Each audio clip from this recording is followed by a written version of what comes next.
Hello friends, नमस्कार, good evening. आप सभी का बहुत बहुत स्वागत है आपके अपने channel triple C wifi study पर। आज की इस क्लास में 34 मोस्ट इम्पॉर्टेंट प्रश्नों को शामिल किया है। ये सभी प्रश्न आपके होने वाले ट्रिपल सी एग्जाम के लिए काफ़ी हेल्पफुल होंगे, सो आपको पूरा क्लास करना है। और जो भी साथी क्लास में आ चुके हैं, आप सभी सेशन को एक बार शेयर करें ताकि और भी बच्चे और भी साथी इस क्लास को ज्वाइन कर पाएँ। चलिए, और आप सभी अपने रेगुलर मॉक टेस्ट भी करते रहें। मॉक टेस्ट आप www.triplec.com पर कर सकते हैं।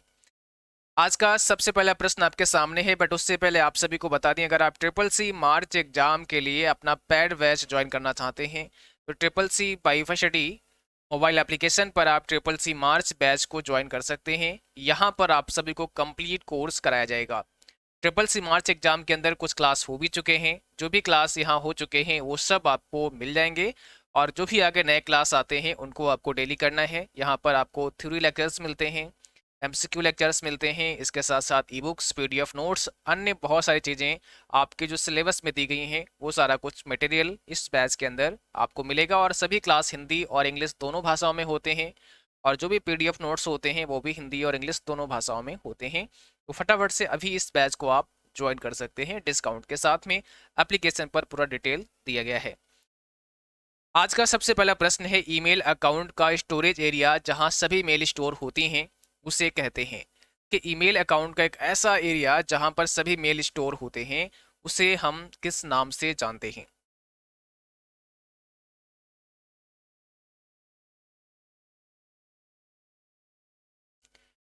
तो यहाँ पर आपका सही जवाब क्या हो जाएगा? सी हो जाएगा। उसे हम मेल बॉक्स के नाम से जानते हैं। जो मेल बॉक्स होता है, यहाँ सभी मेल आपके स्टोर होते हैं। ठीक है, मेल बॉक्स।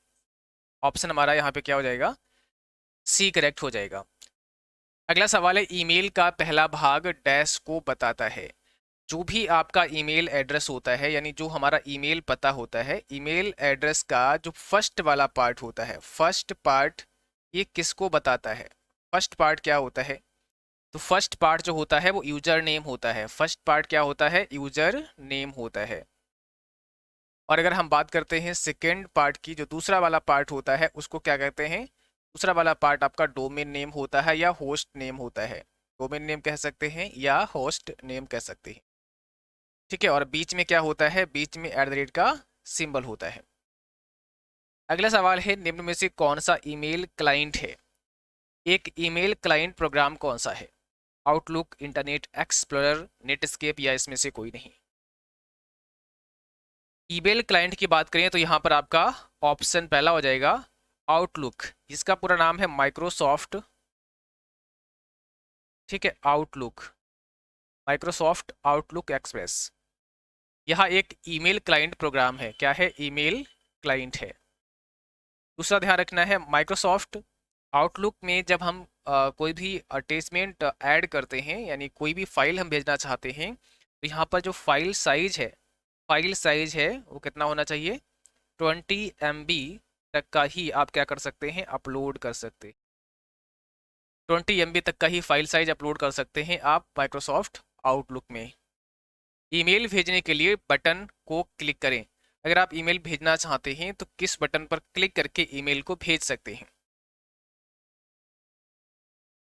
ईमेल भेजने के लिए हमें क्या करना होता है? सेंड बटन पे क्लिक करना होता है। ऑप्शन हमारा बी हो जाएगा। हम जब भी किसी को मेल भेजते हैं तो सेंड पर क्लिक करके मेल भेज सकते हैं। फॉरवर्ड पर क्लिक करके हम जो भी मेल हमारे पास आया होता है उसको हम किसी दूसरे पर्सन को भेज सकते हैं। रिप्लाई करने से हम जिसने मुझे मेल भेजा है उसको रिप्लाई कर सकते हैं, और डिलीट से डिलीट कर सकते हैं। अगला सवाल है, प्राप्त ईमेल को किसी दूसरे को भेजने के लिए डैश पर क्लिक करें। जो मेल आपको प्राप्त हुआ है उसको आप अगर किसी दूसरे को भेजना चाहते हैं, प्राप्त मेल को किसी दूसरे को भेजना चाहते हैं, तब क्या करना पड़ेगा? ये काफ़ी इंपॉर्टेंट है। और अभी हमने बताया, अगर हमें कोई मेल प्राप्त होता है और हम उसे दूसरे को भेजना चाहते हैं तो हम उसे फॉरवर्ड कर देते हैं। यानी ऑप्शन यहाँ पर हमारा सी हो जाएगा, फॉरवर्ड कर सकते हैं। एक सवाल और आपके एग्जाम में आता है कि निम्न में से कौन सा ऑप्शन नहीं होता है आपके ईमेल में? तो वहां ऑप्शन दिया होता है रिप्लाई, ऑप्शन दिया होता है रिप्लाई ऑल, ऑप्शन दिया होता है फॉरवर्ड, ऑप्शन दिया होता है फॉरवर्ड ऑल। पूछा है कि कौन सा ऑप्शन जो है वो आपके ईमेल में नहीं होता है। ठीक है, चार ऑप्शन है इसमें से। तो सही जवाब करना है आपका option number D, forward all. Reply reply all होता है, फॉरवर्ड होता है, बट ये फॉरवर्ड ऑल का ऑप्शन नहीं होता है, ध्यान रखना है। तो ऑप्शन हमारा ऐसा प्रश्न आए तो फिर आपको फॉरवर्ड ऑल करना है, यहाँ पर हमारा ऑप्शन सी करेक्ट है, फॉरवर्ड। निजी सूचना का प्रारूप जो ईमेल में जोड़ा जाता है उसे हम कहते हैं, आप देखा होगा अपने ईमेल के साथ में आप कुछ भी ऐड कर सकते हैं, अपनी पर्सनल जानकारी ऐड कर सकते हैं, उसे हम सिग्नेचर कहते हैं। जो भी मेल आपके पास आता है उस मेल में आपने सबसे लास्ट में यहाँ देखा होगा, यहाँ लिखा होता है थैंक्स, ठीक है, और यहाँ कंपनी की डिटेल्स रहती हैं। तो ये जो होता है पार्ट, इसको कहते हैं सिग्नेचर, इसको सिग्नेचर कहते हैं। यहाँ पर आपको इमेज डाल सकते हैं, यहाँ पर आप कुछ टेक्स्ट लिख सकते हैं, इसे हम सिग्नेचर कहते हैं। अगला सवाल है ईमेल एड्रेस info@xyz.com में यूजर नेम क्या है। एक ईमेल का पता है यहाँ पर पूरा, और इसमें यूजर नेम आपको बताना है। तो अभी आपने पढ़ा है कि यूजर नेम फर्स्ट पार्ट ही यूजर नेम होता है, तो यहाँ पहला पार्ट ये है आपका यूजर नेम, और xyz.com ये है आपका डोमेन नेम। और इन दोनों को अलग करने का काम कौन करता है, @ का सिंबल करता है, ठीक है। तो यहाँ पर यूजर नेम की बात की गई है, ऑप्शन बी हो जाएगा। इन्फो हमारा क्या है, यूजर नेम है। अगला सवाल है UHID नंबर का फुल फॉर्म क्या होता है। UHID नंबर का फुल फॉर्म क्या होता है। UHID नंबर का मतलब होता है unique health identification. Unique health identification ये UHID का एक नंबर है, ठीक है। अगला सवाल है निम्न में से कौन सा निशुल्क वेब आधारित ईमेल सेवा प्रदाता है। निशुल्क यानी फ्री, कौन सा ऐसा है जो फ्री में आपको ईमेल सर्विस देता है, आपको ईमेल सर्विस फ्री में देता है। yahoo.com, गूगल, यहाँ फिर दिया है gmail.com, और ऑप्शन सी में है बॉथ का ऑप्शन, तो यहाँ पर दोनों करेक्ट हो जाएगा। क्योंकि अगर हम देखें याहू को, तो ये भी हमें फ्री में ईमेल देता है, ईमेल की सर्विस हमें देता है। और अगर हम जीमेल की बात करें तो यह भी हमें फ्री में ईमेल की सर्विस देता है। यहाँ पर क्या हो जाएगा, ये दोनों आपका करेक्ट आंसर है, ऑप्शन सी। अगला सवाल है G2G का पूरा नाम गवर्नमेंट टू गवर्नमेंट है। G2G का फुल फॉर्म क्या है, गवर्नमेंट टू गवर्नमेंट है। तो G2G का full form government to government होता है, एकदम सही है, ऑप्शन पहला यहाँ पे करेक्ट हो जाएगा। देखिए आप अगर हमारे चैनल पर देखेंगे तो हमने वहाँ पर ई गवर्नेंस, ठीक है, ई गवर्नेंस मॉड्यूल के बारे में बताया है, उसको आप पढ़ सकते हैं, समझ सकते हैं, वहाँ पर हमने सारे मॉडल के बारे में बात की है, ठीक है। अगला सवाल है वॉइस मेल, ईमेल और ऑनलाइन सोशल नेटवर्क किसके उदाहरण हैं। 11 में आपको बताना है वॉइस मेल, ईमेल और ऑनलाइन सोशल नेटवर्क किसके एग्जाम्पल हैं। ये सब टेली कम्युनिकेशन के एग्जाम्पल हैं, ऑप्शन हमारा यहाँ पे बी करेक्ट हो जाएगा, टेली कम्युनिकेशन के एग्जाम्पल हैं। अगला सवाल है ईमेल संदेश इस रूप में प्रेषित किए जाते हैं। 12 में आपको बताना है ईमेल संदेश किस रूप में भेजे जाते हैं। यहाँ पर करेक्ट आंसर है हमारा पैकेट के रूप में भेजे जाते हैं, तो ऑप्शन पहला हो जाएगा। उमंग ऐप में एन का पूरा नाम क्या होता है। कई बार ये पूछता है आपके एग्जाम में कि एन का क्या मतलब होता है उमंग एप्लीकेशन में। तो उमंग ऐप में एन का जो मतलब होता है उसको हम कहते हैं न्यू एज। यूनिफाइड इसका पूरा नाम अगर आप देखेंगे तो क्या होगा, unified mobile application, unified mobile application for new age governance, ये इसका पूरा नाम होता है, unified mobile application for new age governance. तो यहाँ न्यू एज हो जाएगा।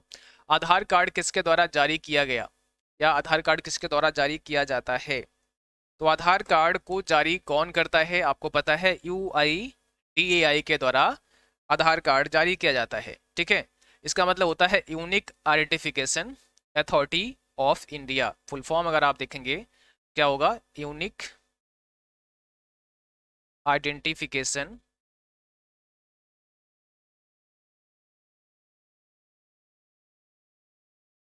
अथॉरिटी ऑफ इंडिया, ये इसका फुल फॉर्म होता है। फुल फॉर्म आपको सबके याद रखना है, unique identification authority of India. अगला सवाल है आप एक दोस्त के साथ तत्काल वास्तविक समय संचार के लिए क्या उपयोग करेंगे। आपको रियल टाइम में किसी से संचार करना है कम्युनिकेट होना है, तो इसके लिए हम इंस्टेंट मैसेजिंग का करेंगे इस्तेमाल, आईएम का इस्तेमाल करेंगे। मीन यहाँ पर कोई भी हो सकता है, जैसे आपका व्हाट्सएप हो सकता है, तो व्हाट्सएप क्या है, ये भी आपका आईएम का एग्जाम्पल है। आपका यहाँ टेलीग्राम हो सकता है, टेलीग्राम की बात करें तो ये भी आईएम का एग्जाम्पल है। आपका यहाँ फेसबुक मैसेंजर हो सकता है, तो ये भी आपका इंस्टेंट मैसेजिंग का ही एग्जाम्पल है। ठीक है, तो यहाँ हम आईएम का इस्तेमाल करेंगे, इंस्टेंट मैसेजिंग का इस्तेमाल करेंगे। और यहाँ पर आपको बताना है ईमेल है, यानी ईमेल क्या है, कौन सा यहाँ पे करेक्ट आंसर हो जाएगा। यहाँ पर सही जवाब है ऑप्शन बी, संचार नेटवर्क पर पत्र, संदेश और मेमो का लेन देन। ऑप्शन नंबर बी हमारा करेक्ट है। अगला सवाल है, निम्न प्रोटोकॉल में से कौन सा सिर्फ ईमेल भेजने के लिए ही उपयोग किया जा सकता है। इसमें ऐसा कौन सा प्रोटोकॉल है जो केवल ईमेल भेजने के लिए ही इस्तेमाल किया जा सकता है। सही जवाब आपको देना है, कौन सा हो जाएगा। ईमेल भेजने की बात की गई है, ऑप्शन हमारा सी होगा, SMTP। SMTP का मतलब क्या होता है, सिंपल मेल ट्रांसफर प्रोटोकॉल, जो मेल को भेजने के काम में आता है। SMTP simple mail transfer protocol. अगर मेल को डाउनलोड करने की बात करें तो यहाँ, या रिसीव करने की बात करें तो IMAP आपका होता है, मेल को डाउनलोड या रिसीव करने के लिए होता है। ठीक है, और ये मेल को सेंड करने के लिए होता है। अगला सवाल है, फेसबुक खोजकर्ता कौन है। फेसबुक खोजकर्ता कौन है।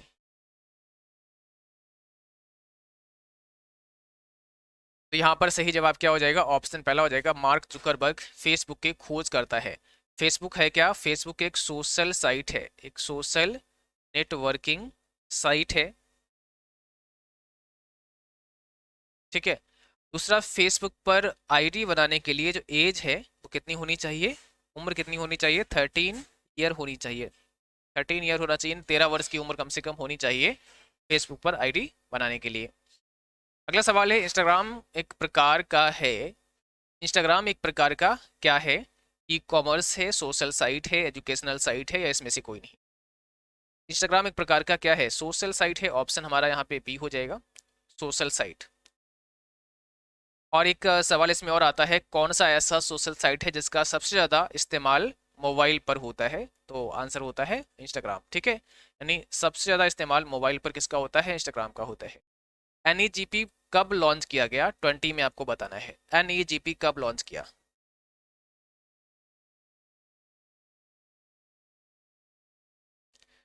यहाँ पर कौन सा आपका सही जवाब हो जाएगा, ऑप्शन पहला करेक्ट है, 18 मई 2006। और NEGP का मतलब क्या होता है, नेशनल, इसका मतलब होता है नेशनल ई गवर्नेंस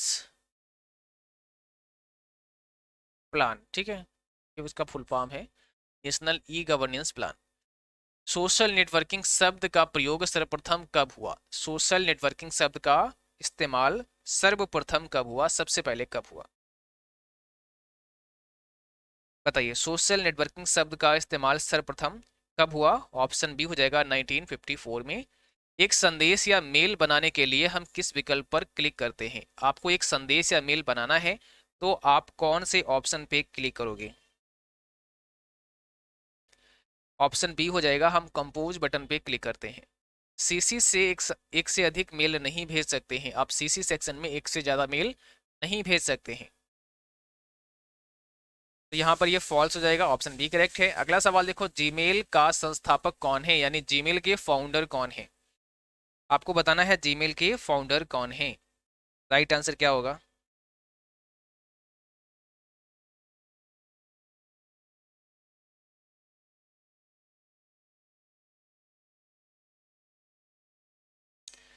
तो यहाँ ऑप्शन पहला हो जाएगा, पॉल वचेट जीमेल के फाउंडर हैं, खोज करता है।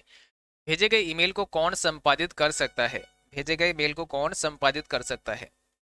कोई भी मेल आपने भेज दिया, उसको कोई भी संपादित नहीं कर पाएगा, both A and we.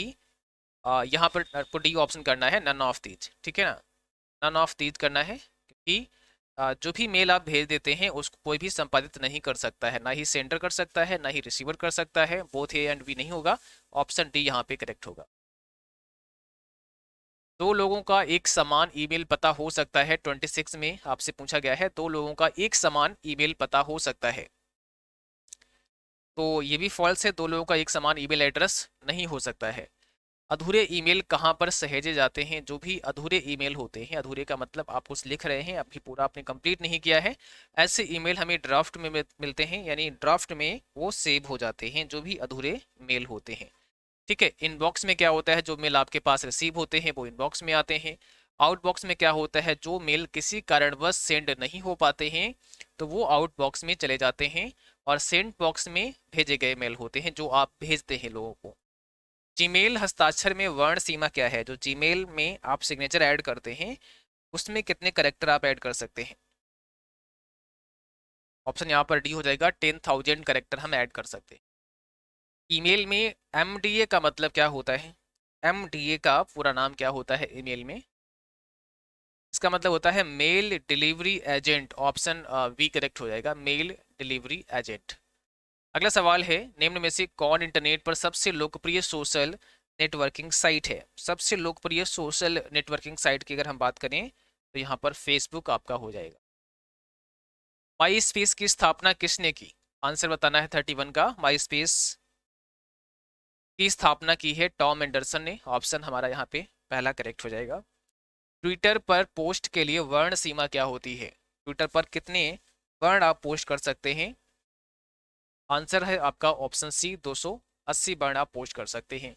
Email में मुख्य कंटेंट कहाँ पर होता है? जब भी आप ईमेल लिखते हैं तो उसमें मुख्य कंटेंट कहाँ पर होता है आपसे पूछा गया है। तो ईमेल में मुख्य कंटेंट होता है बॉडी के अंदर, यानी जो बॉडी के अंदर आप लिखेंगे वही आपका मुख्य कंटेंट होता है। ठीक है।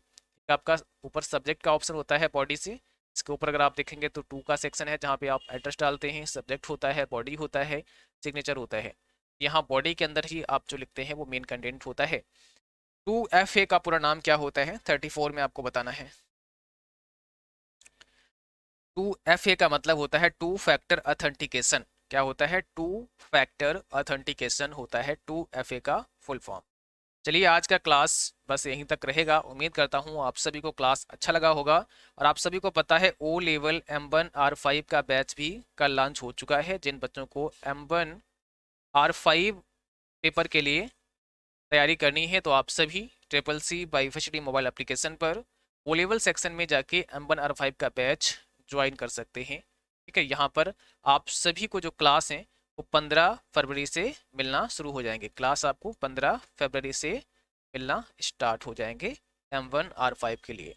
कोई भी जानकारी लेनी है तो आप हमें 9452299436 पर व्हाट्सएप कर सकते हैं। और जिन बच्चों को CCC का एग्जाम मार्च में है वो सभी मार्च बैच ज्वाइन कर सकते हैं। मार्च बैच भी आपको एप्लीकेशन पर